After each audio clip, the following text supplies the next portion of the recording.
İslamda aypara simvolik və dini mənaya malikdir. Bu simvolun nə vaxt yaranması haqda dəqiq məlumat yoxdur. Bəzi mənbələrə əsasən, bu qədim astronomik simvol bir çox xalqlarda günəşə, aya və səma ilahəsinə inandıqları zaman yaranmışdı. Aypara və ulduz Karfagen ilahəsi Tanit və ya Yunan ilahəsi Diananın simvolu olmuşdu. Bundan başqa, aypara Bizans şəhərinin, yəni indiki İstanbulun simvolu idi. Bir məlumata görə bu simvol ilahə Diananın şərəfinə seçilmişdi.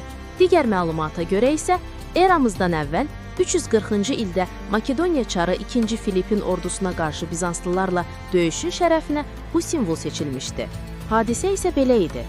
Deməli, liman şəhər Konstantinopolun mühasirəyə alınması üçün Makedoniyalıların hərbi dəniz donanması olmadığından, onlar liman şəhərə quru yolla hücum etmək qərarına gəlirlər və gecə şəhərə hücum edəcəklərini planlaşdırırlar. Makedoniya ordusu gecə şəhərə hücum edərkən, aylı gecə olduğundan əskərlər aydın görünür və bu hücum çox asanlıqla dəf edilir. Makedon əskərləri geri çəkilməyə məcbur olurlar. Şəhər əhalisi bunu təntənəli surətdə bayram etməklə yanaşı, Bizansın himayəçisi olan ilahi Hekataya dualar oxuyur, onun şərəfinə pullar buraxırlar. Bu pulların üstündə aypara və altı güşəli ulduz şəkli həkk edilir. Düşməni gecə, ay işığının köməyi nəticəsində dəf etdikləri üçün ulduzlu ayparanı şəhərin simvoluna çevirirlər. 1453-cü ildə şəhəri Osmanlılar alır, aypara əvvəl bütpərəstlərin, sonra isə xaçpərəstlərin simvolu ikən İslam simvoluna çevrilir.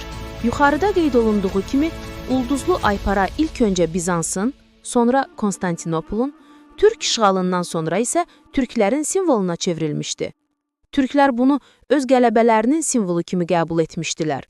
Bundan sonra ulduzlu aypara müntəzəm olaraq müsəlmanlığın və müsəlman dünyasının simvoluna çevrilir. Hazırda bu simvola İslam ölkələrinin bayraqlarında, pullarında, gerblərində, məscidlərdə, poçt markalarında rast gəlmək mümkündür.